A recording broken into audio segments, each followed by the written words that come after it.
You ain't in a relationship, you just stuck in a situationship with a ghost who still leave dishes in your sink.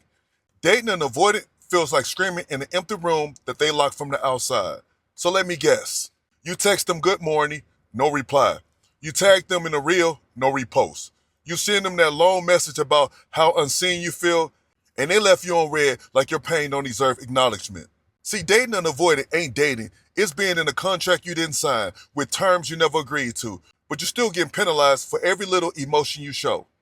You're loyal to a ghost, living like you're cuffed, but you're alone on every emotional level that matters. The avoidant is MIA when it counts, emotionally, mentally, spiritually.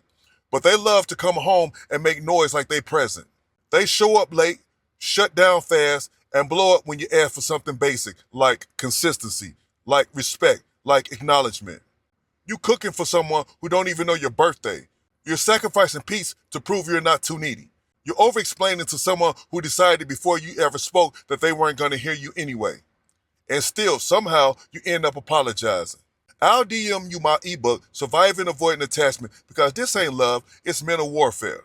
Now let's talk about the real pain. You laying in bed next to them, feeling lonelier than you ever did single. And when you roll over to talk about what's been hurting you, they let out a sigh, scroll their phone, then hit you with, "Are you done yet?" You telling stories of your childhood just to build trust, and they respond with, "That's crazy." You pouring from a cup they cracked, trying to rebuild something that they don't even want to touch. You keep shrinking just to keep their cold comfort. You start convincing yourself that this is how love looks for me. Nah, this ain't love, this is survival. You're not building with a partner, you're babysitting an emotionally unavailable liability who treats basic connection like it's asking for too much. It's always one foot in, one foot out, but somehow both shoes are yours. You're doing the emotional labor, the forgiveness, the chasing, and still feel like you're behind. Let's be real, if you're dating and avoiding, you're basically single. Just with extra arguments, extra anxiety, and extra audacity from someone who barely shows up.